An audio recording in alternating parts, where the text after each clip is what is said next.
ऐकताय ना? Hello More sir. Sir का माइक बंदच.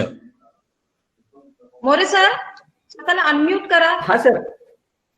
So, Sudhir, Dr. More, I extend a very warm welcome to you in this program, and we are really thankful to you that you have given your valuable time, and it's really a precious and very important opportunity for all of us to listen to you, and I'm sure that it is going to be a very wonderful session. But first of all, I would invite Dr. Sujata to give a detailed introduction about the expert to the audience in Marathi. Dr. Sujata, over to you, please. धन्यवाद sir. नमस्कार आणि सुस्वागतम. आजचा आपल्या कोर्सचा हा 5वा दिवस. तर मी सुजाता भुजंग, राष्ट्रीय परीक्षण सेवा केंद्र, भारतीय भाषा संस्था आणि नवोदय विद्यालय समिती आयोजित या 6 दिवसीय रिफ्रेशर कोर्स मध्ये तुम्हा सगळ्यांचे स्वागत करते. आणि आजचा आपला जो पहिला सेशन आहे त्याचे वक्ते आहेत डॉक्टर सुधीर मोरे. ते विषय घेणार आहेत महाराष्ट्रातील लोक, भूमी, साहित्य आणि संस्कृती.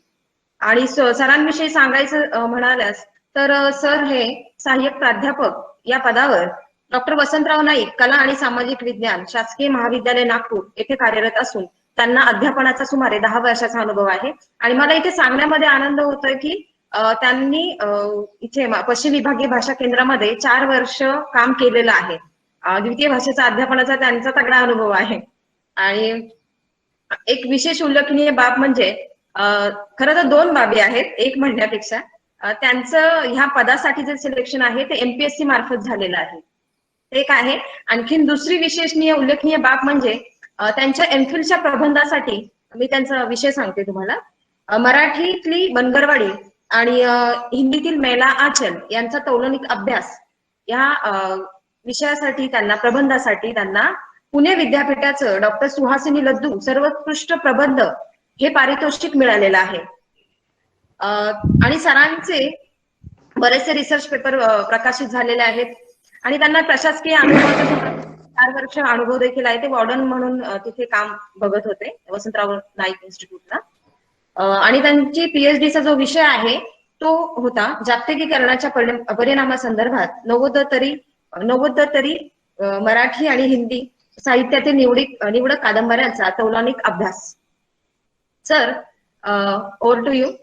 आणि स्वागत आहे आणि छान वाटलं म्हणजे मी Sujata ma'am and Pankaj Bedi sir, can I have a few words of introduction of JNV teachers with the guest of speaker today? What sir? Can I have a few words about the composition of Navodaya migration system? One minute of introduction. Yes sir, yes. A very good morning to all of you, Madam Sujata. Good morning, sir, and Dr. Sudhir sir. I am Gopal Krishna, Deputy Commissioner from Navodaya Leadership Institute, Rangareddy. It is my pleasure to place before you that this combination of the teachers that we have today, 109 Marathi teachers, is a combination of teachers teaching in Maharashtra and also Marathi teachers teaching in other states. As you may be aware, that Navodaya Vidyalaya Samiti has a very unique system called migration students. When the students come to class 9, 20% of the students from non-Hindi speaking areas migrate to Hindi speaking areas and they continue there for 1 year. So thereby we also have teachers teaching that particular language in that school in the status of third language. So like that we have now 60 teachers from Maharashtra and 13 Marathi teachers teaching in Bhopal region and 4 teachers in Chandigarh region and 23 teachers in Jaipur region and 9 teachers in Lucknow region. So this whatever now training, capacity building training that we are providing to these teachers, it will go across the country and it is going to add a great value from the perspective of New Education Policy 2020. So I take this opportunity to welcome you, sir. We are very happy to have you for this program. Thank you so much.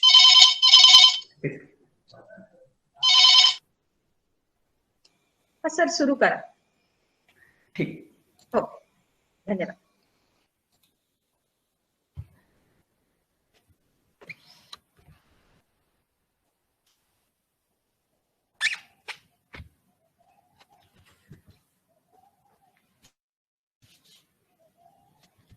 या प्रशिक्षण संस्थेचे प्रशिक्षण वर्गाचे समन्वयक doctor Pankaj Dwivedi sir, पश्चिम क्षेत्रीय भाषा केंद्राच्या प्राध्यापिका डॉक्टर सुजाता भुजंग मॅडम, या प्रशिक्षण वर्गासाठी देशभरातून उपस्थित मराठी भाषेचे सन्माननीय गुरुवर्य, आपणा सर्वांना नमस्कार. नमस्कार सर.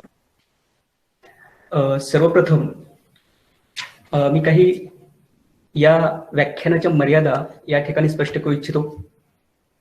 आजचा जो विषय आहे तो आहे महाराष्ट्रातील लोक, महाराष्ट्र भूमी, मराठी साहित्य आणि मराठी संस्कृती. हा विषय बराचसा व्यापक आहे. आम्ही ज्या संस्थेमध्ये विद्यापीठांमध्ये शिकवतो तर या ठिकाणी हे MA चे 4 पेपर तयार होतात, 4 अभ्यासपत्रिका ज्या की वर्षभर शिकवल्या जातात, आणि त्या आत्ता मला 45 ते 60 मिनिटांमध्ये ह्या 4 अभ्यासपत्रिका बसवायच्या आहेत किंवा त्याच्यावरती बोलायचं आहे. त्यामुळे हा व्यापक असणारा विषय या ठिकाणी अगदी कमी वेळेत तो पूर्ण करणं अपेक्षित आहे. दुसरी गोष्ट, हे जे विषय आहेत या विषयावरती आपल्याला बऱ्यापैकी माहिती असते, काही ठिकाणी ऐकून वाचून वगैरे, पण एक मराठी भाषेचा आणि साहित्याचा विद्यार्थी या नात्यानं ज्या काही गोष्टी मला कळालेल्या आहेत किंवा माहिती आहेत त्या या ठिकाणी मी मांडू इच्छितो. त्यामुळे या विषयाची मर्यादा लक्षात घेऊन मी मराठी भूमी, मराठी लोक, मराठी साहित्य आणि मराठी संस्कृती एक थोडक्यात उजळणी वजा या ठिकाणी मी ह्या सगळ्या गोष्टींचा उल्लेख करेन. आणि आणखी एक महत्वाची गोष्ट की या सगळ्या विषयांमध्ये विद्वानांमध्ये मतमतांतरे आहेत, तर आपलेही मतमतांतरे असतात, आपण ते त्या पातळीवरती पाहू शकतो. त्याचबरोबर तुमच्याकडे प्री रिडिंग मटेरियल हे पाठवलेले आहे, ज्यामध्ये मराठी भाषेचे अहवाल आहेत किंवा संदर्भ ग्रंथांची यादी आहे. म्हणजे मराठी साहित्याच्या विद्यार्थ्यांनी किंवा अभ्यासकांनी कोणते ग्रंथ वाचावेत त्याची एक यादी ढोबळमानेने तयार केलेली आहे, तीही आपण पाठवलेली आहे, जेणेकरून त्याचा विस्ताराने अभ्यास करता येईल. सर्वप्रथम आपण मराठी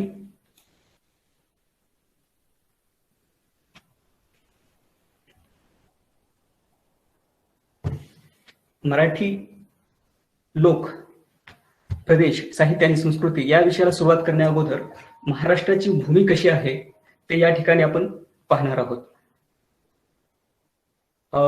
मला वाटतं PPT सर्वांना दिसत असेल. हो सर. तुम्हाला काय अडचण? हो नाही सर. सर. हो ठीक सर. आहे. Yes, sir. Yes, sir. ठीक ठीक. येस सर, दिसतंय सर. सगळ्यांनी बोलू नका, मी सांगितलंय ना.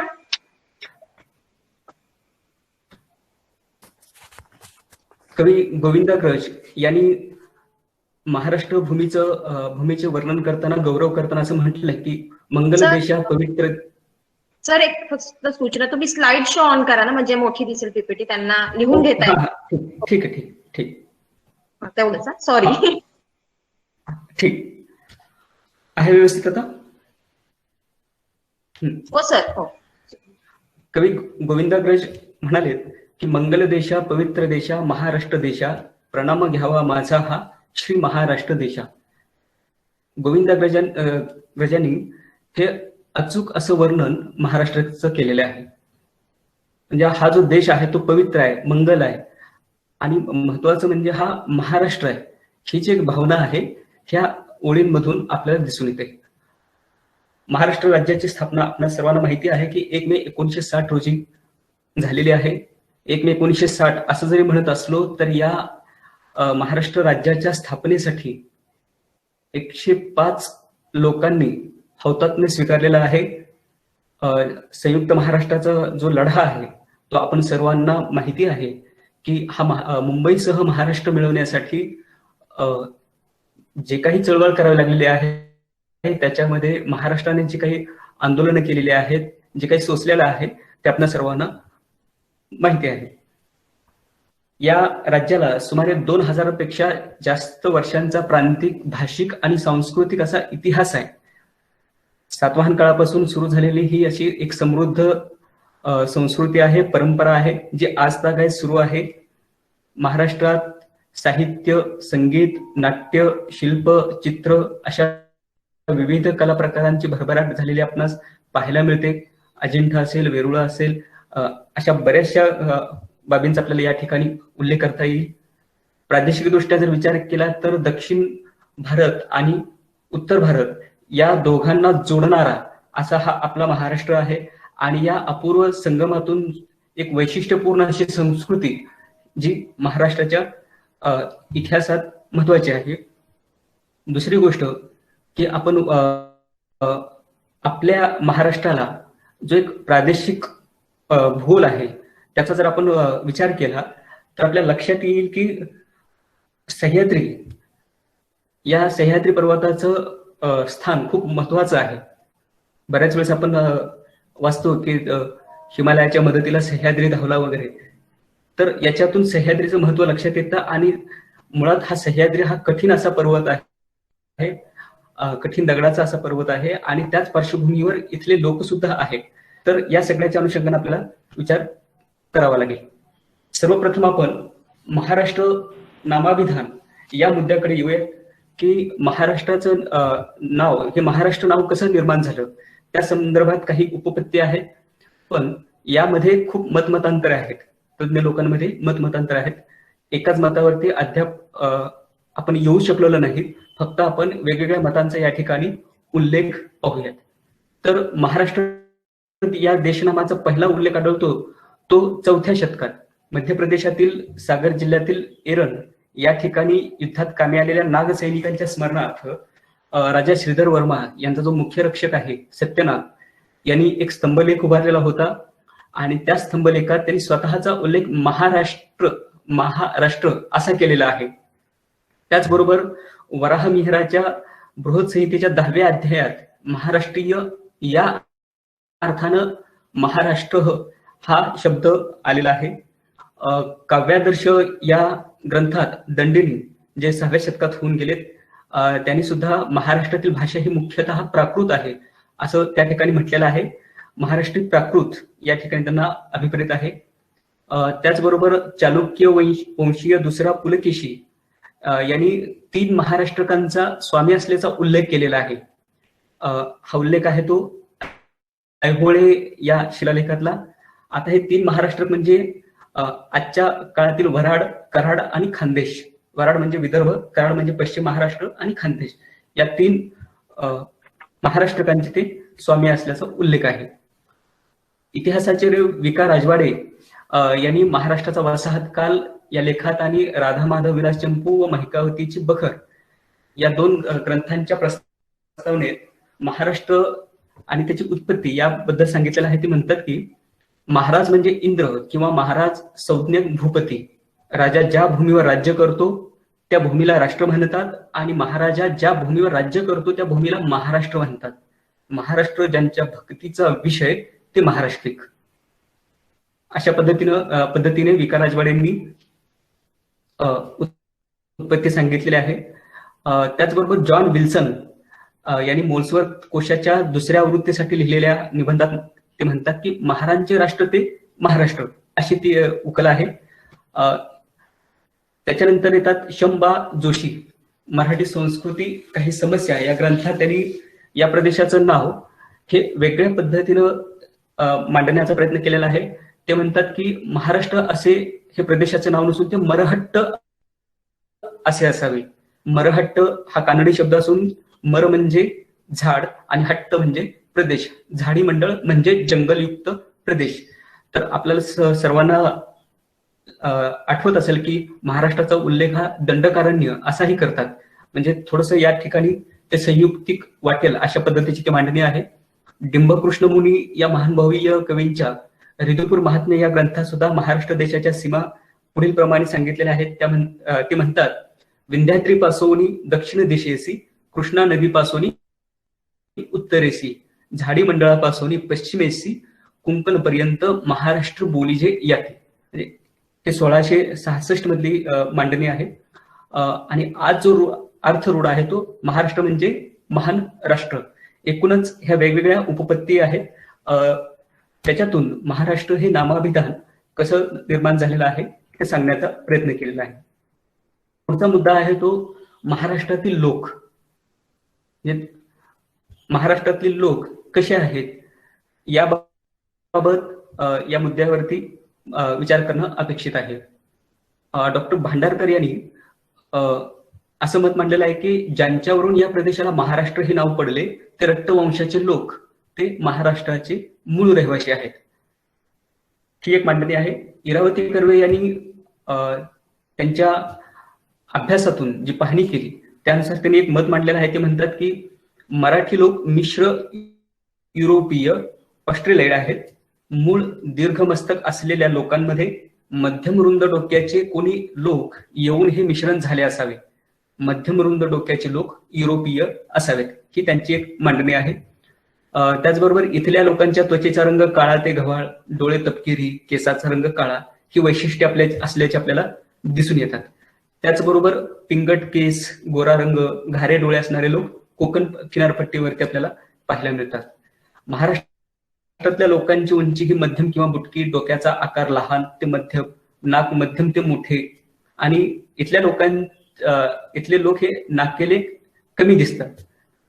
त्याचबरोबर जवळपास 250 जाती समूह आहेत आणि या प्रत्येक जाती समूहांमध्ये अनेक अशा पोटजाती आहेत. अहिर, आगरी, कातकरी, कोरकू, गोंड असे द्रविड वंशी भाषा बोलणारे लोक सुद्धा या भागात, आदिवासी भागात राहताना आपल्याला पाहायला मिळतात. ह्युएन या चिनी प्रवाशानं जो की चालुक्याच्या काळात महाराष्ट्रात आला होता, इसवी सन 629 ते 645 या काळात तो इथं होता. तर त्यांनी मोहोलाश असा महाराष्ट्राचा उल्लेख केलेला आढळतो. त्याने जी वर्णन केलेलं आहे महाराष्ट्रातल्या लोकांचं ते आजही तितकंच चपखलपणे बसतं. ते काय म्हणतात बघा, येथील लोक धाडसी, उमदे परंतु प्रामाणिक आणि साधे आहेत. विद्या अभ्यासाचे ते चाहते आहेत. उपकारकर्त्याचे उपकार ते कधीही विसरणार नाहीत. परंतु कोणी अपमान केला तर प्राणाची तमा न बाळगता ते त्याच्यावर सूड उगविल्याशिवाय राहणार नाहीत. निशस्त्र माणसावर तो बेसावध असताना ते कधीही हल्ला करणार नाहीत. ज्याच्यावर हल्ला करायचा आहे त्याला ते पूर्वसूचना देतील, नंतरच त्याच्याशी 4 हात करतील. पळणाऱ्या शत्रूचा ते पाठलाग करतील, पण शरणागताला उदार मनाने अभय देतील. या ठिकाणी हे जे विधान आहे हे विधान अतिशय चपखलपणे महाराष्ट्रातल्या लोकांसाठी बसतं. त्याचबरोबर आणखी एक मुद्दा आहे जो मी माझ्या PhD आणि MPhilच्या प्रबंधाच्या वेळी लक्षात आलेला आहे की महाराष्ट्रातले लोक हांजी हांजी करत नाहीत. आपण जर बाकी उत्तर भारतीय प्रदेशात जर गेलो तर हांजी हा शब्द जास्त आहे. आपल्याकडे हांजी शब्द वापरत नाहीत. जर कोणी एकमेकांची चापलुसी करत असेल तर सरळ म्हणतात की काय त्यांची हांजी हांजी करतो. तर सांगण्याचा उद्देश हा की मराठी लोक हे एक घाव दोन तुकडे अशा पद्धतीचे आहेत. रोखठोक बोलतात, कोणाची भीडभाड बाळगत नाहीत, किंवा समोरच्याला काय वाटेल, आपला काही स्वार्थ साध्य होईल का असल्या गोष्टीचा विचार न करता आपल्या अभिमानाला, आपल्या अस्मितेला ठेच न पोचू देता आपला अभिमान शाबूत राहील याच्यासाठी महाराष्ट्रातील मराठी लोक हे सजग असतात, जागृत असतात. आणि याची किंमत वेळोवेळी आपल्या प्रदेशालाही भोगावी लागलेली आहे. आपला जर इतिहास पाहिला तर महाराष्ट्रातल्या लोकांना या अशा स्वभावामुळं बऱ्याचशा संधीही गमाव्या लागलेल्या आहेत, पण त्याच्याबद्दल महाराष्ट्राला काही एक वाटण्याचं कारण नाही. दुसरा मुद्दा असा की हा जो स्वभाव आहे हा आला कुठून, तर मगाशी म्हटलं की आपल्याकडचा जो सह्याद्री पर्वत आहे हा मुळात कठीण आहे, काळ्या पाषाणापासून बनलेला आहे आणि इथल्या त्या प्रदेशाचा गुणधर्म इथल्या लोकांमध्ये उतरतो. म्हणून आपल्या लोकांचा स्वभाव सुद्धा हा त्याच पद्धतीनं आहे आणि त्याच पद्धतीनं वर्तन आहे. पुढचा मुद्दा आहे तो 8व्या शतकातील उद्योतन सुरी या कवीनं कुवलयमाला या ग्रंथात 18 देशी भाषांचं आणि त्या बोलणाऱ्या लोकांचं वर्णन केलेलं आहे. आणि त्यांनी यामध्ये मरहट्ट या लोकांचं अचूक असं वर्णन केले. ते काय म्हणतात पहा. धडमडह सामलंघे सहिरे अहिमान कलहसिले य दिन्नले गहिल्ले उल्लविरे तत्थ मरहट्टी. याचा अर्थ धट्टे कट्टे नटलेले सावळे सोशिक अभिमानी भांडखोर असे दिन्नले गहिल्ले म्हणजे दिले घेतले बोलतात ते मराठी. म्हणजे महाराष्ट्रातल्या लोकांच्या स्वभावाचं हे वर्णन आपल्याला दिसून येतं. पुढचा एक संदर्भ आहे तो विश्वनाथदास बिडकर या महानुभवीय कवीनी आचारस्थल या ग्रंथात महाराष्ट्राचा प्रदेश, संस्कृती, इथला स्वभाव, प्रवृत्ती, मानसिकता यांचे विशेष सांगताना ते म्हणतात की महंत राष्ट्र म्हणून महाराष्ट्र हा त्यांचा उल्लेख आहे. महाराष्ट्र निर्दोष आणि सगुण, आपण अनाचार न करी अनेकांसी करून नेदी ते महाराष्ट्र, धर्मसिद्धी जाय ते महाराष्ट्र. असा गौरव या ठिकाणी महाराष्ट्राचा केलेला आहे. शिवेन असतील किंवा विश्वनाथदास बिडकर असतील, उद्योतन सूर्य असतील, या सगळ्यांनी महाराष्ट्राच्या संस्कृतीचा, स्वभावाचा, इथल्या मानसिकतेचा अभ्यास करून ती मतं मांडलेली आपल्याला पाहायला मिळतात. पुढचा मुद्दा आहे तो मराठी साहित्य.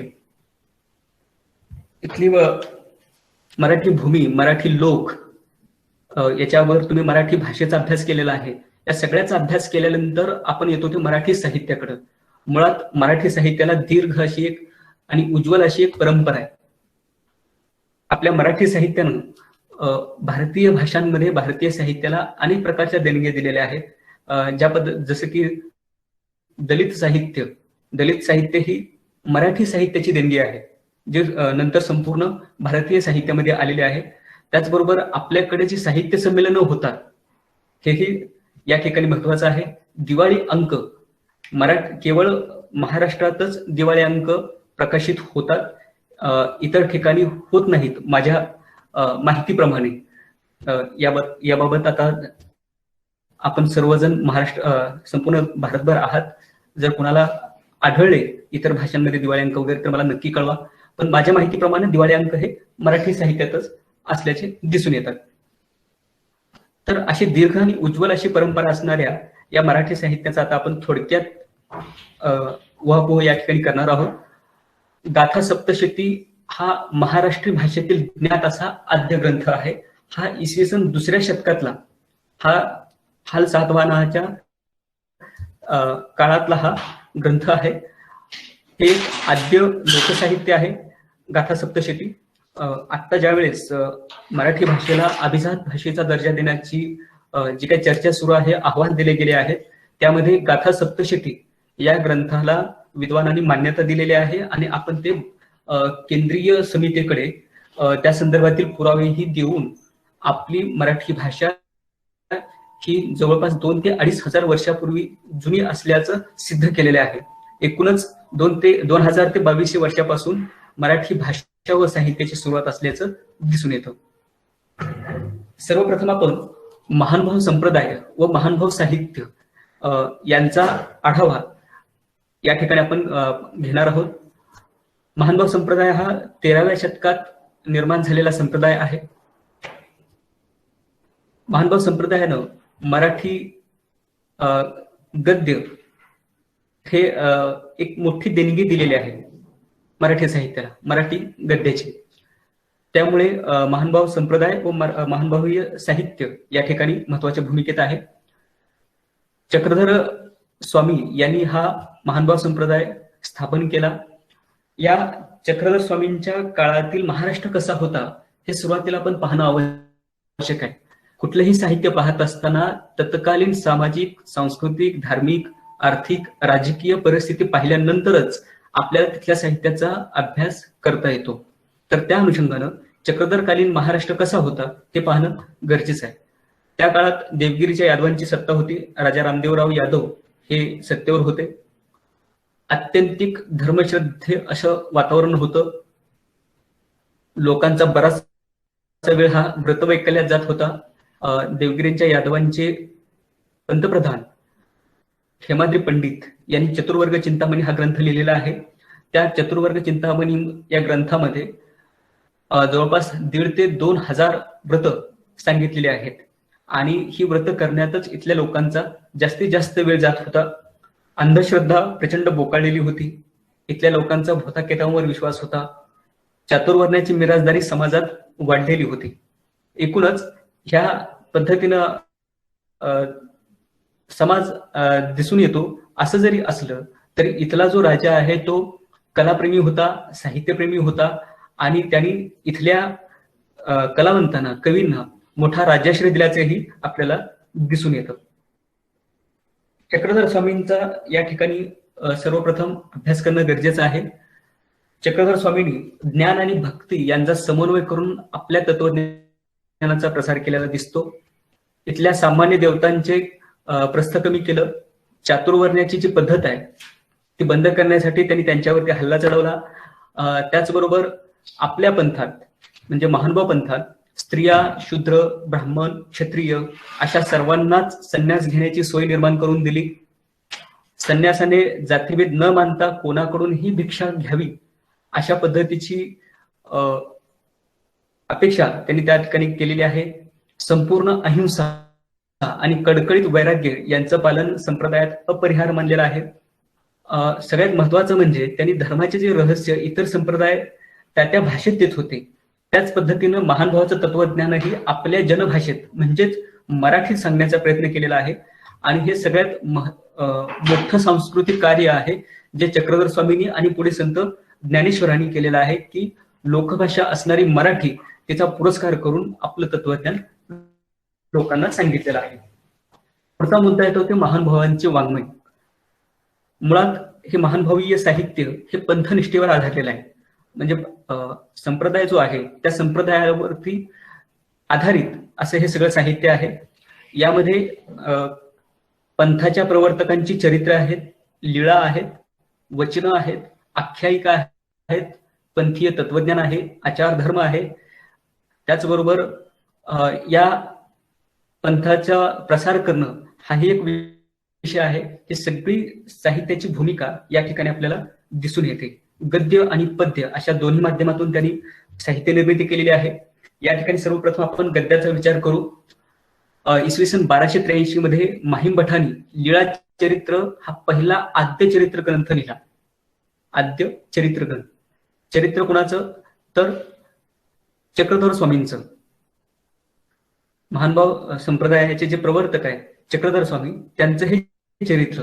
लीळा म्हणजे आठवणी, चक्रधर स्वामींच्या आठवणी त्या ठिकाणी अतिशय कष्टाने गोळा करून त्यांनी हे लीळा चरित्र लिहिलेलं आहे. पुढचे श्री गोविंद प्रभू चरित्र आहेत माहीम भटांनी लिहिलेलं. दृष्टांतपाठ आहे केशवासानी लिहिलेला. सूत्रपाठ, पूजावसार, स्मृतीस्थळ असे हे गद्यवाङ्मय आहे. त्याच्यानंतर येतं ते महानुभावांचं पद्यवाङ्मय ज्यामध्ये मूर्तीप्रकाश, साती ग्रंथ. साती ग्रंथ मध्ये 7 ग्रंथ आहेत ज्यामध्ये रुक्मिणी स्वयंवर, शिशुपाल वध, उद्धव गीता, वच्छाहरण, ज्ञानप्रबोध, सह्याद्री वर्णन, श्री ऋतिपूर वर्णन हे 7 ग्रंथ त्याला महानुभाव संप्रदायामध्ये साती ग्रंथ म्हणून उल्लेख केला जातो. आद्य मराठी कवयित्री म्हणून महदंबा यांचा उल्लेख होतो.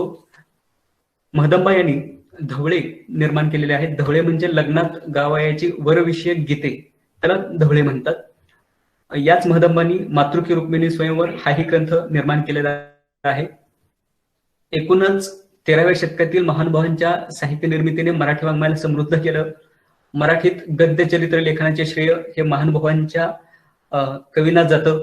महानुभाव हे लेखनातून तत्कालीन यादवकालीन राजकीय, धार्मिक, सामाजिक, सांस्कृतिक जीवनाचं दर्शन घडतं आणि एकूणच ह्या सांस्कृतिक जीवनाचं अस्सल दर्शन महानुभाव साहित्यातून घडून मराठी साहित्याला समृद्ध केल्याचं दिसून येतं.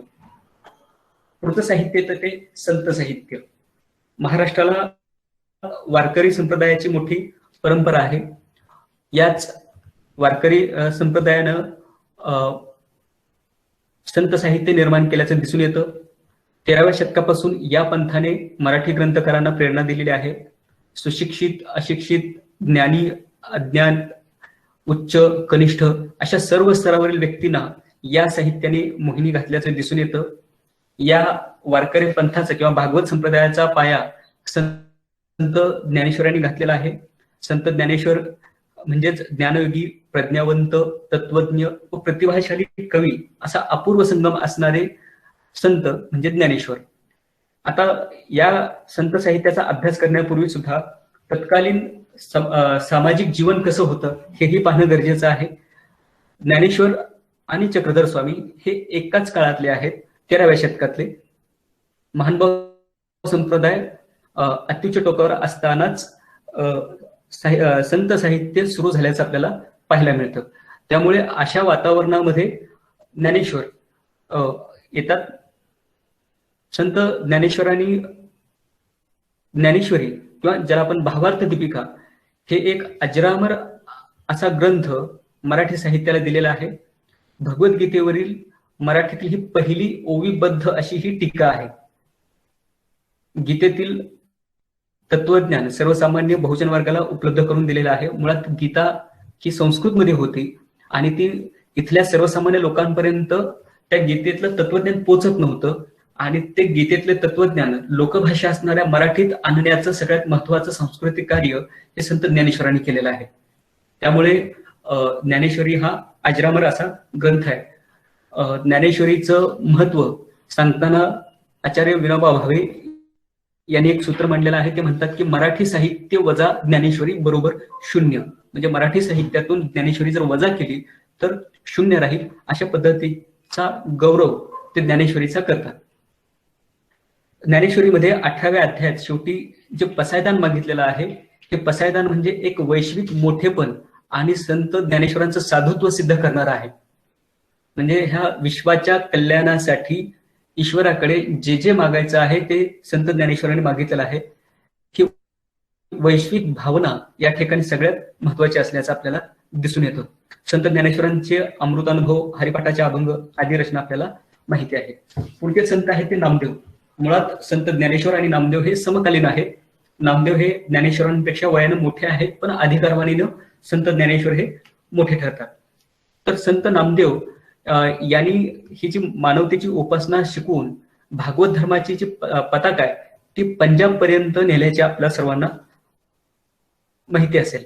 मागच्या 2-3 वर्षापूर्वीच पंजाबमधील घुमान या ठिकाणी अखिल भारतीय मराठी साहित्य संमेलन हे भरलेलं होतं, जे संत नामदेवांचे त्या ठिकाणी वास्तव्य होतं. संत नामदेवांनी आत्मचरित्र रूप अभंग लिहिलेले आहेत, बाळक्रीडेचे अभंग आहेत. त्याचबरोबर ज्ञानेश्वर चरित्र म्हणजे ज्याला आधी, समाधी आणि तीर्थावळी ही 3 प्रकरणं लिहून ज्ञानेश्वरांचं चरित्र समोर आणलेलं आहे. सगळ्यात महत्वाचं म्हणजे संत नामदेवांचे गुरुग्रंथ साहिबा या शीख धर्माच्या धर्मग्रंथात नामदेवजी की मुखवाणी हे प्रकरण समाविष्ट आहे. म्हणजे एका दुसऱ्या धर्माच्या धर्मग्रंथांमध्ये एका संताची प्रकरण समावेश करणं हे सगळ्यात महत्वाचा असा या ठिकाणी उल्लेख मला वाटतो. पुढचा मुद्दा येतो तो संत मेळा. मुळात 13व्या शतकात संत ज्ञानेश्वर आणि संत नामदेव यांनी आध्यात्मिक लोकशाही जी निर्माण केली, तर ही आध्यात्मिक लोकशाही म्हणजे दुसरं काय की सर्व जाती धर्मातील तळागाळातील सर्व लोकांना आपल्या भक्तीचा अधिकार मिळवून देणं.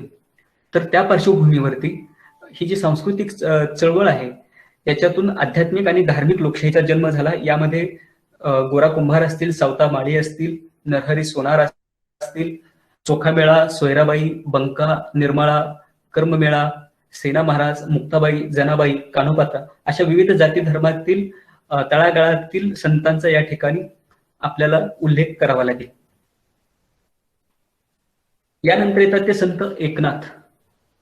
ज्ञानेश्वरांच्या सुमारे नंतर 300 वर्षांनी म्हणजे 16व्या शतकामध्ये संत एकनाथ येतात. या काळात महाराष्ट्रातली परिस्थिती बऱ्यापैकी बदललेली होती. 13व्या शतकातील जे समृद्ध आणि वैभव असणारं महाराष्ट्र होतं ते मुसलमानी आक्रमणानं लोप पावलेलं होतं. इथल्या महाराष्ट्रीय संस्कृतीवरती, मराठी भाषेवरती या मुसलमानी आक्रमणाने मोठं आक्रमण केलेलं होतं. मराठी भाषेत 60% फारसी शब्द शिरलेले होते.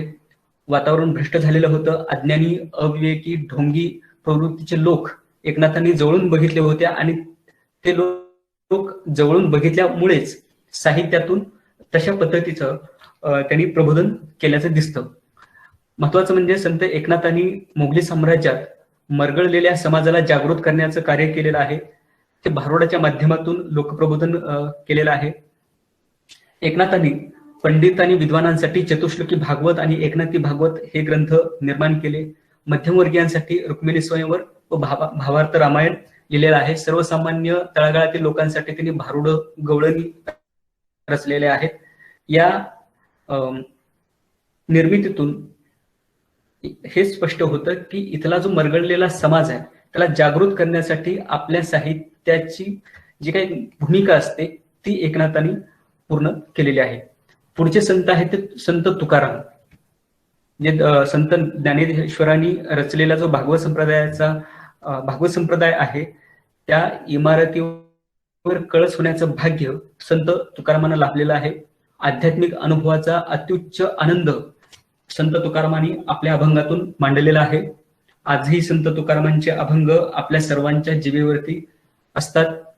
अभंगाचा गाथा हे गणपत कृष्ण या मुद्रक प्रकाशकाने 1867 साली लोकांसमोर आणून संत तुकारामांचे अभंग आणलेले आहेत. पुढचे संत आहेत ते समर्थ रामदास, संत मालिकेत समाविष्ट होणारे परंतु स्वतंत्र संप्रदाय निर्माण करणारे असे रामदास, ज्याला की दास संप्रदाय म्हणतात, रामदासी संप्रदाय म्हणतात, समर्थ संप्रदाय म्हणतात. या ठिकाणी विशेष उल्लेख करावा लागेल तो रामदासांच्या शक्ती उपासकतेचा. समर्थ रामदास हे रामाचे भक्त होते. त्याच याच्यातून रामभक्त हनुमान आणि हनुमानांचे मंदिर, आपल्या सर्वांना माहिती आहे की गावोगावी हनुमानांची मंदिरं निर्माण करण्यामध्ये समर्थ रामदासांचं मोठं योगदान आहे. तर आसमानी सुलतानीच्या कचाटीत सापडलेल्या समाजाचे पुनरुज्जीवन रामपसनेच्या बळावर करणारा हा संप्रदाय आहे. लोकातील शैथिल्य, नाकर्तेपणा झाडून कर्तृत्वाची दिशा समर्थ रामदासांनी दिलेली आहे. समर्थांचे साहित्य करुणाष्टके आहेत, मनाचे श्लोक आहेत, भीमरूपी स्तोत्रे आहेत. समर्थांनी जवळपास 81 आरत्या लिहिलेल्या आहेत. हे एकूणच आपल्या साहित्याचं एक महत्वाचं योगदान आहे. संत साहित्याने या ठिकाणी मराठी साहित्यात एक मोलाची अशी भर घातलेली आहे. त्याच्यानंतर पुढचा टप्पा येतो ते पंडिती वाङ्मय, म्हणजे आपल्याकडे संत, पंत आणि तंत. पंत म्हणजे पंडिती साहित्य. तर या काळातील पंडित कवींनी रामायण, महाभारत, पुराणातील कथा ह्या मराठीत आणल्या. रामायण महाभारतातील जे महापुरुष आहेत त्यांचे कित्येक आदर्श मराठी मनापुढे आणून प्रेरणा दिली. आपल्या संस्कृतीच्या गौरवशाली इतिहासातील कथांद्वारे मराठी मनात अस्मिता जागृत केली. यामध्ये पंडिती कवी जे आहेत ते त्यामध्ये मुक्तेश्वर आहेत, वामन पंडित आहेत, रघुनाथ पंडित आहेत, निरंजन माधव आहेत, सामराज आहेत, श्रीधर आहेत, मोरोपंत आहेत आदी कवींचा समावेश होतो. या पंडिती कवीमध्ये संस्कृत भाषेचा प्रभाव हा जास्त होता. कवी मुक्तेश्वर हे एकनाथांचे नातू, मुलीचा मुलगा. मुक्तेश्वरांच्या काव्यामध्ये संस्कृतचा पगडा प्रचंड होता. त्याबद्दल एकनाथ आणि मुक्तेश्वर यांच्यामध्ये थोडासा वादही होता. संस्कृत ही देवाची वाणी अशा पद्धतीचं मुक्तेश्वरांचं म्हणणं होतं. त्यावेळेस संत एकनाथ म्हणतात की संस्कृत वाणी देवी केली, प्राकृत काय चोरापासून झाली. म्हणजे संस्कृत देवानी केली आणि प्राकृत काय चोरापासून झाली असा सवाल करून मराठी भाषा म्हणजे प्राकृतचा वापर करण्यासाठी त्या ठिकाणी प्रभाव पाडू इच्छितात. पुढचं वाङ्मय आहे ते शाहिरी वाङ्मय.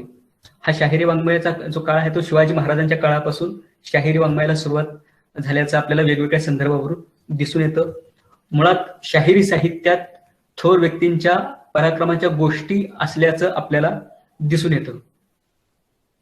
यामध्ये पोवाडे आहेत, लावणे आहेत. शाहिरी वाङ्मयामध्ये त्या दोन गोष्टी येतात.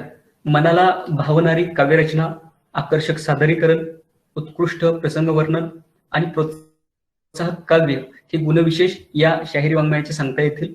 अफजल खानाचा वध हा पोवाडा रचणारा आगिनदास आणि सिंहगड हा पोवाडा रचणारा तुळशीदास हे दोन प्रारंभीचे शाहीर.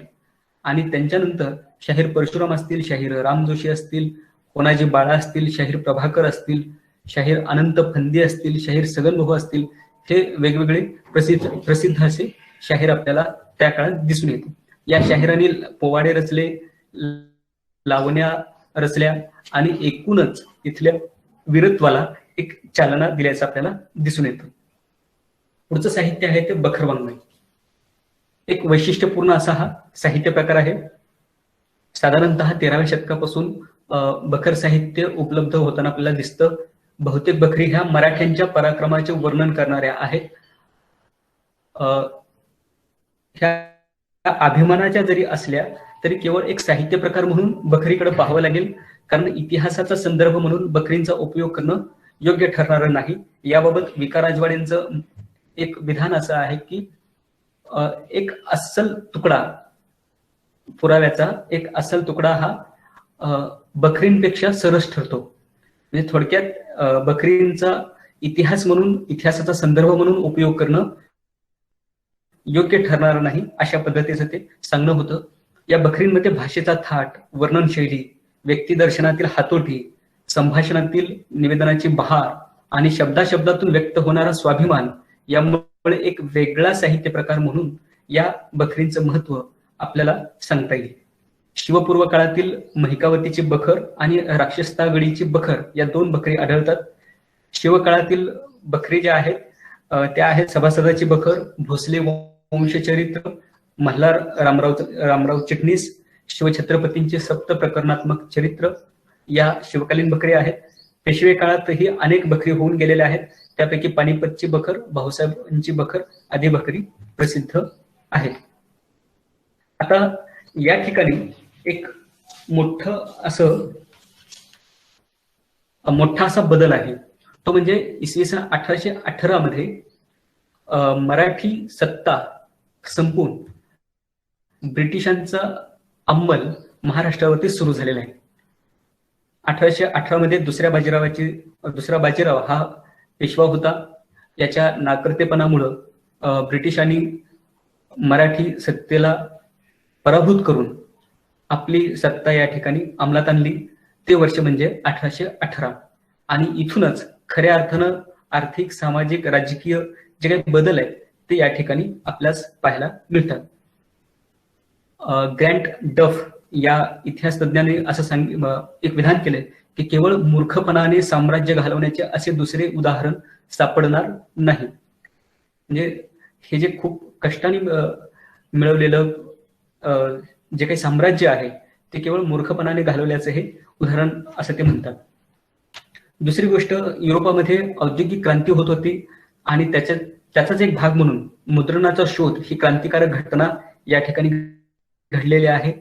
मराठीचा पहिला मुद्रण संस्कार जो आहे तो 1805 मध्ये झालेला आहे. कलकत्त्याजवळील सेरामपूरला डॉक्टर विल्यम केरी यांनी सेंट मॅथ्यूचे शुभवर्तमान आणि मराठी व्याकरण ही 2 पुस्तकं मराठीतून छापलेली आहेत आणि 1805 मध्ये हा मराठीचा पहिला मुद्रण संस्कार झालेला आहे.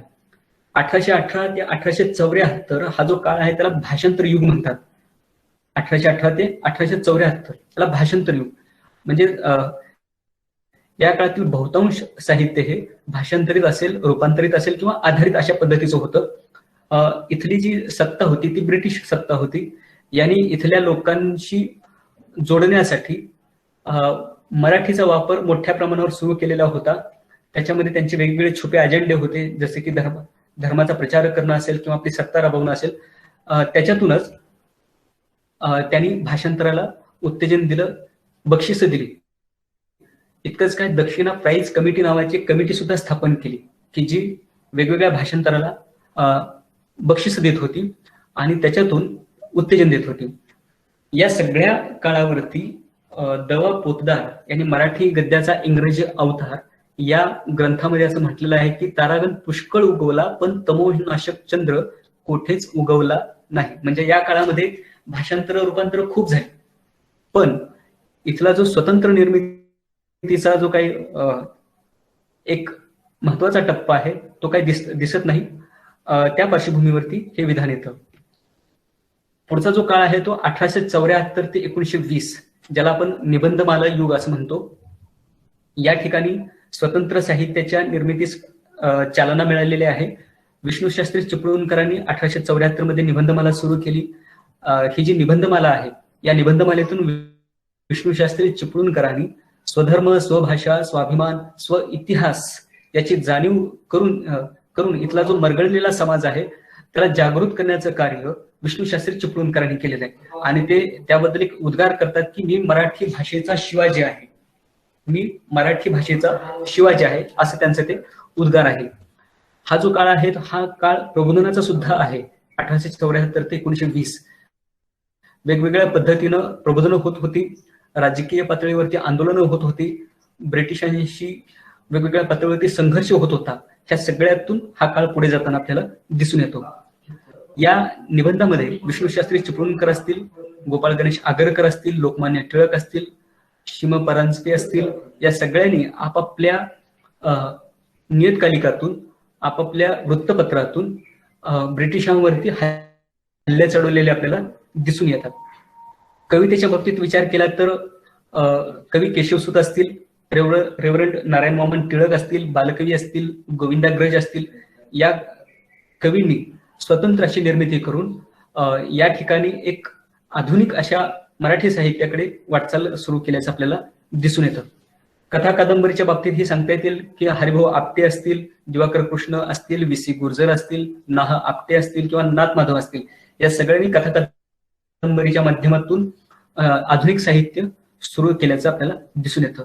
नाटकाच्या बाबतीत त्याच पद्धतीने सांगावं लागेल. गोब देवल असतील की ज्यांनी संगीत शारदा सारखं नाटक, जे की तत्कालीन समाज जीवनावर आधारित आहे. संगीत शारदामध्ये बालाजरट विवाह हा जो काही तत्कालीन विषय आहे तो त्या ठिकाणी मांडलेला आहे की एक 6-7 वर्षाची मुलगी आणि 50-60 वर्षाचा वृद्ध यांचं जे लग्न आहे त्याला बालाजरट असं विवाह म्हणतो. तर त्या प्रश्नावरती संगीत शारदा हे नाटक लिहिलेलं आहे. श्रीपाद कृष्ण कोल्हटकर, खाडिलकर यांनी तत्कालीन ब्रिटिश सत्तेविरुद्ध आपल्या नाटकांमधून वेगवेगळे विचार मांडलेले आपल्याला दिसून येतात. पुढचा कालखंड आहे तो गांधी युग, 1920 ते 1960. ऑगस्ट 1920 मध्ये लोकमान्य टिळकांचा मृत्यू झाला आणि त्यांच्यानंतर गांधीजींचा उदय, ह्या 2 घटना या ठिकाणी महत्वाच्या आहेत. कुठलाही कालखंड ठरत असताना अशा गोष्टींचा विचार हा करावा लागतो. म्हणजे 1920च का, तर 1920ला मराठी साहित्यातील खूप मोठी मंडळी ज्यांचा मृत्यू हा 1920 पर्यंत झालेला आहे, 1910 ते 20 पर्यंत, आणि एक मोठी पोकळी निर्माण झालेली आहे या ह्याच्यात. आणि त्या पार्श्वभूमीवरती 1920 हा टप्पा आपण मानतो. तर लोकमान्य टिळकांच्या मृत्यूनंतर गांधीजींचा उदय आहे आणि तिथून भारतीय राजकारण, महाराष्ट्रातील राजकारण हे बदललेलं आहे. आणि त्या पार्श्वभूमीवरती इथलं साहित्यही आपल्याला दिसून येतं. काव्याच्या बाबतीत विचार केला तर माधव जुलियन असतील, गिरीश असतील, यशवंत असतील, शिबा रानडे असतील, त्यांच्या पत्नी मनोरमाबाई रानडे असतील, भारत तांबे असतील, चंद्रशेखर, कुसुमाग्रज, कवी अनिल वाराकांत, या सगळ्या कवींनी आपापल्या काव्यातून इथले प्रश्न असतील हे मांडून, आपल्या भावना मांडून काव्याच्या रूपाने योगदान दिलेलं आपल्याला दिसून येतं. कथेच्या बाबतीत ही नासी फडके असतील, खांडेकर, दिवाकर कृष्ण, अरविंद गोखले, पुभा भावे, व्यंकटेश माडगुळकर, या मंडळींनी नवकथा ह्या समोर आणलेल्या आहेत. कादंबरीचाही विचार करताना त्याच पद्धतीनं खांडेकर असतील, रवा दिघे असतील, बासी मर्ढेकर असतील, विश्राम बेडेकर असतील, विभावरी शिरूरकर असतील, गत्रे माडखोलकर असतील, व्यंकटेश माडगुळकर असतील, या कादंबरीकारांनी तत्कालीन प्रश्न, तत्कालीन जीवनावरती भाष्य हे करून ते साहित्य पुढे आणलेलं आहे. पुढचा टप्पा आहे तो 1960 ते 1990.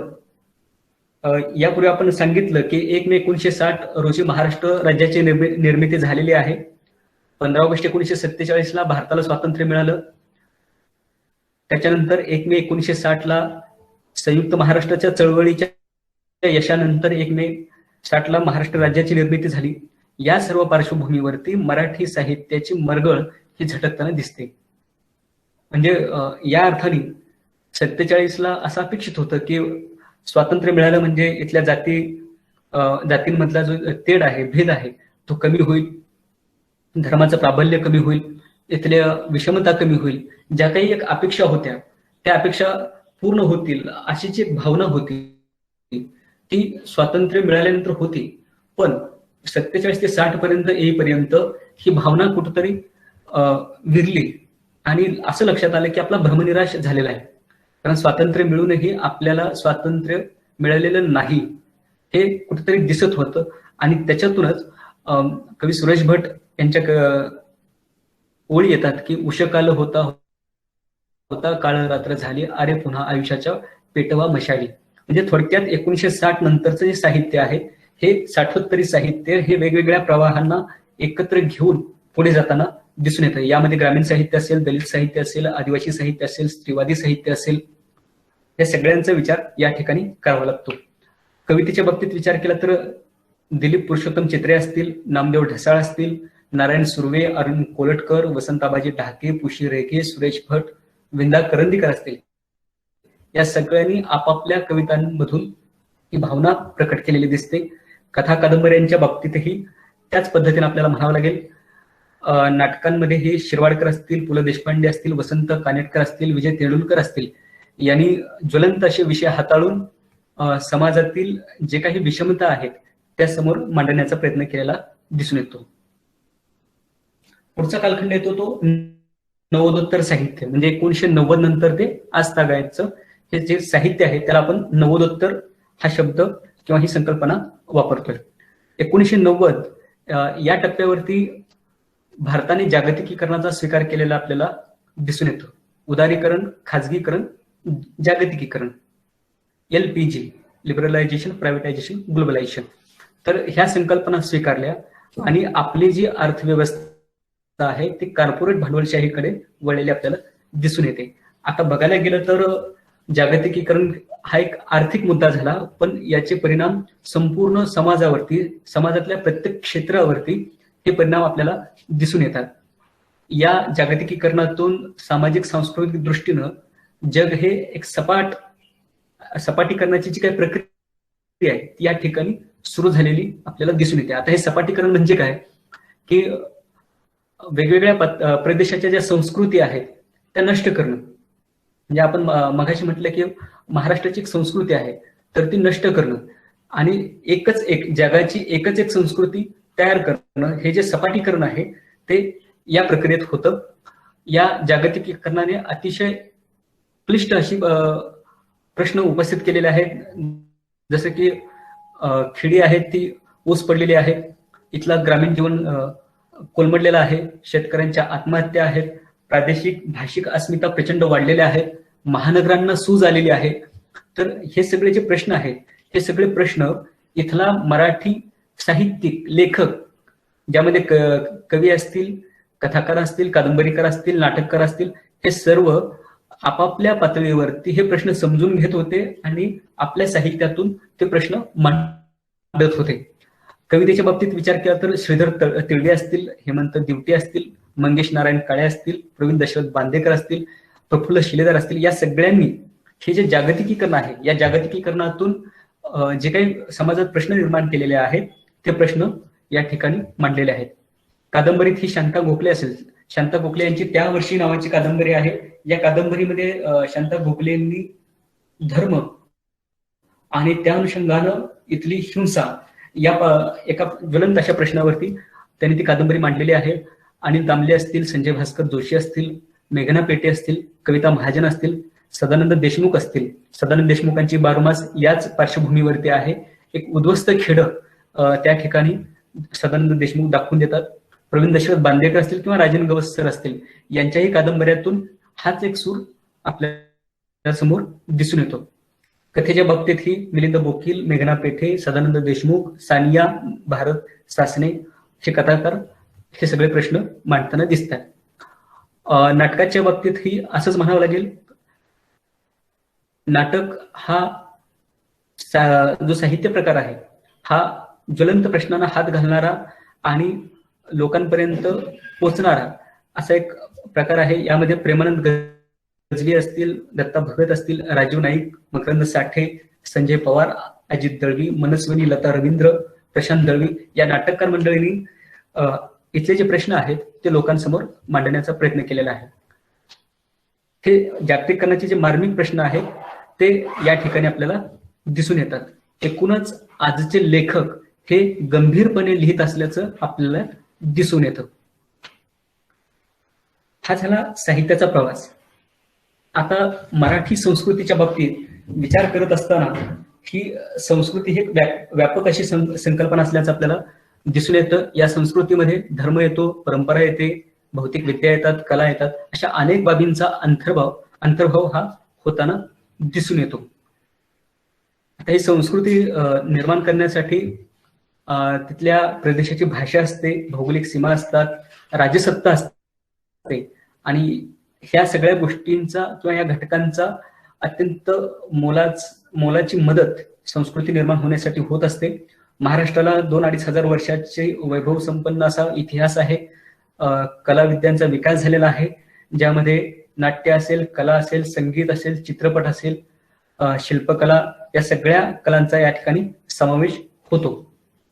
महाराष्ट्रातील सण आणि उत्सव हे सुद्धा संस्कृतीचं भरण पोषण करताना आपल्याला पाहायला मिळतात.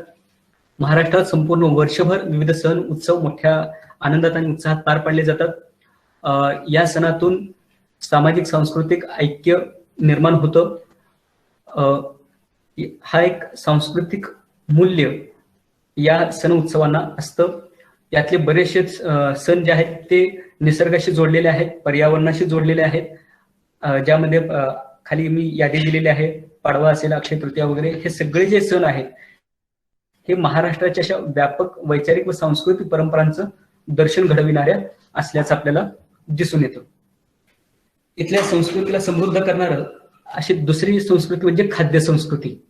महाराष्ट्राची खाद्य संस्कृती ही अत्यंत संपन्न अशी आहे.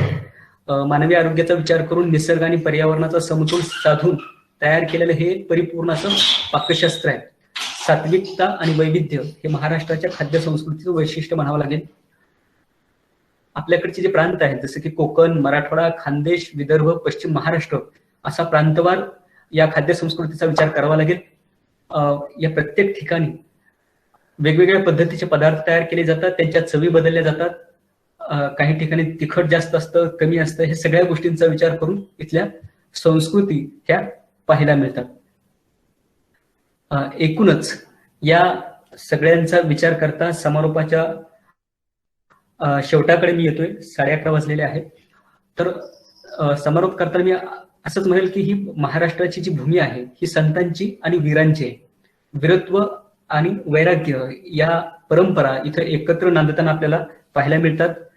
रगेलपणासोबतच रंगेलपणा ही अविस्मरणीय आहे. या सर्व भावनांचे आणि विचारांचे प्रवाह मराठी साहित्यात एकवटलेले आहेत. अभंगातील सात्विकतेपासून लावणीतील शृंगारिकतेपर्यंत मानवी जीवनाच्या अनेक अंगांचे व प्रवृत्तींचे दर्शन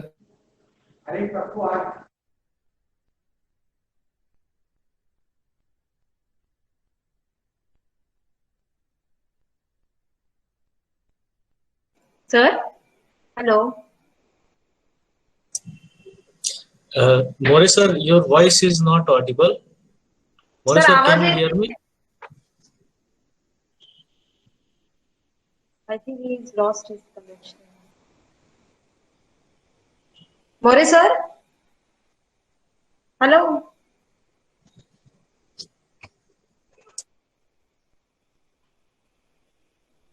मला वाटतं काहीतरी नेटवर्कचा इश्यू झालाय सर, आवाजच येत नाही. More sir,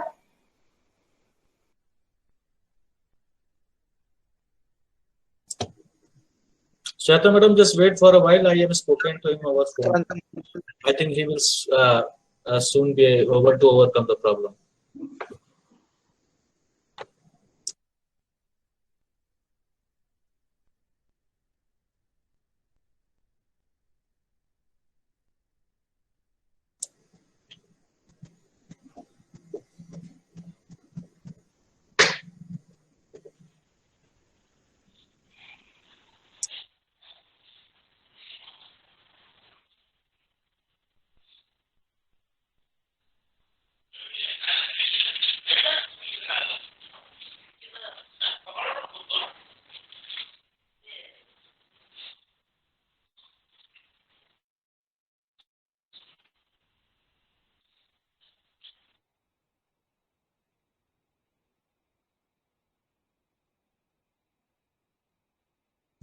I think More sir has logged out and he's trying to rejoin again. So he will soon come. And मुझे लगता है कि एज ए टीचर की तरह आप लोग इस जो भी लोग ऑनलाइन क्लासेस ले रहे होंगे वो इन सब की टेक्निकल ग्लिचेस से ऑलरेडी अवेयर हैं। तो कितना पेशेंस चाहिए होता है। एक आदमी आप ये समझ जाइए कि महाराष्ट्र में बैठ के लेक्चर दे रहा है, आप लोग different parts of the country में सुन रहे हैं। कर्नाटक में एक टीम मैनेज कर रही है, एनएलआई रंगारेड्डी में एक टीम मैनेज कर रही है। So many things are there. More sir please continue. More sir please continue. Sir पुढे हाँ, एक प्लीज।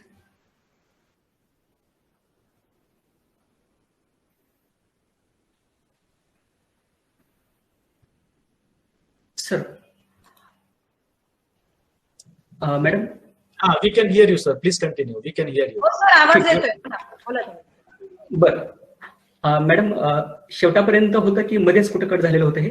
शेवटी सर समारोपाचं होतं ना, पहिलं वाक्य संतांची वीरांची भूमी, त्यानंतर ओके. तर या ठिकाणी आपण मराठी भूमी, मराठी लोक, मराठी साहित्य आणि मराठी संस्कृती याचा हा एक धावता आढावा या ठिकाणी आपण घेतलेला आहे. खरं तर हा विषय खूप व्यापक होता. मी माझ्या अल्पशा अनुभवावरून या ठिकाणी हा मांडण्याचा प्रयत्न मी केलेला आहे. आपल्या सर्वांना कल्पना असेल की इतका विस्तृत विषय एका तासात बसवणं खरंच कठीण काम होतं. जवळपास 8 दिवस यासाठी गेलेले आहेत. याच्याबद्दल कोणाला काही प्रश्न वगैरे असतील तर आपण नक्कीच विचारू शकता. मला दुसरं आणखी एक या ठिकाणी स्पष्ट करायचं आहे की या विषयावरती खूप मतमतांतर निर्माण होतात, कारण प्रत्येक विषयात या ठिकाणी मतं आहेत, त्याला दुसरीही मतं असतात. मी इतकं सांगू इच्छितो की आपणाकडे जी यादी पाठवलेली आहे संदर्भ ग्रंथांची, तर ती आपण ज्या ठिकाणी मिळेल त्या ठिकाणी आपण त्याचा शोध घ्या. आपल्याला नक्कीच त्याची मदत होईल. दुसरं असे की आपण सर्वजण भारतभर काम करताना दिसत आहात. प्रत्येक ठिकाणी पुस्तकं मिळतीलच असंही नाही. जर कोणाला काही संदर्भासाठी मदत लागत असेल तर निसंकोचपणे कधीही केव्हाही तुम्ही मला या बाबतीत विचारू शकता. मेल करा, मोबाईल वरती फोन केला तरी चालेल. इतकंच मला या ठिकाणी सांगायचं आहे. धन्यवाद.